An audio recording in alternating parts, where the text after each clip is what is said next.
Hey astrology lovers, this is your astrologer, Julia Mihas with Luna and Keyshawn, and I'm going to tell you what's in the stars for November. This month, the United States is going to elect its next president. So how does the sky look around Election Day on the 3rd?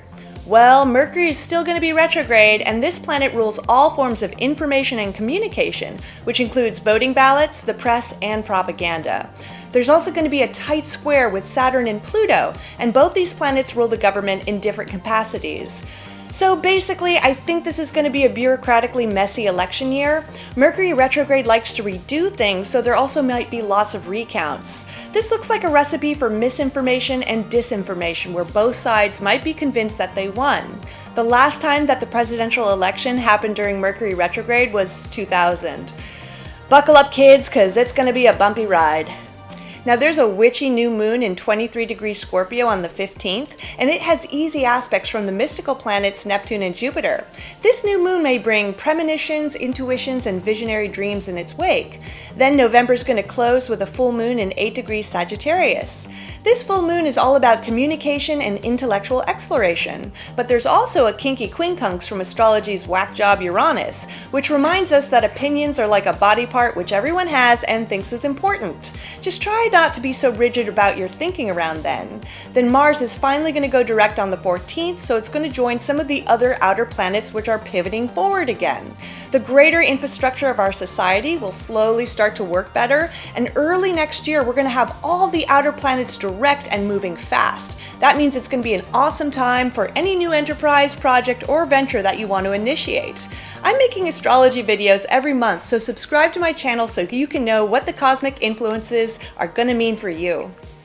Hey Capricorn! So Mars is finally going direct in your 4th house of family and home. You're coming out of a discouraging time where you've been dealing with flare-ups and frustrations on the home front or with your fam.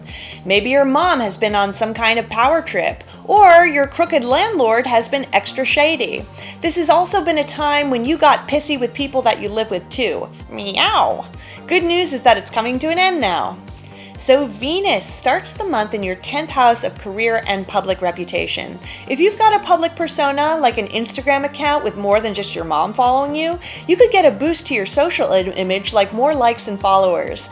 This is also a great transit for getting along with authority figures like your boss. And if you need to ask for some more overtime or vacation time, then do it. On the 22nd, Venus is going to jump into your 11th house of friends, where you're going to have fun hanging out with your buddies or just being with your tribe. If you're single, then it's going to be a great time to get on that dating app, or maybe like a half dozen of them if you're feeling bored, because this house rules networks of all kinds. So Mercury finally goes direct in your 10th house of career and reputation. For the past few weeks, you may have been dealing with miscommunications at work, or you've been rethinking your life direction in some way. Now, since this house also deals with your reputation, you might have been having to deal with some of the bitchy gossip that's been going around lately. So now you can set the record straight. Then on the 11th, Mercury is going to enter your 11th house of long-term goals, and that means your mind is going to be so much more on the future during this cycle, and you may even make some progress in your 5-year plan or 5-month plan if that's more your speed. Thanks for watching. Hopefully I haven't put you to sleep like these guys. If you want to see more videos on astrology, then please subscribe to my channel because I can desperately use the validation. Ciao for now!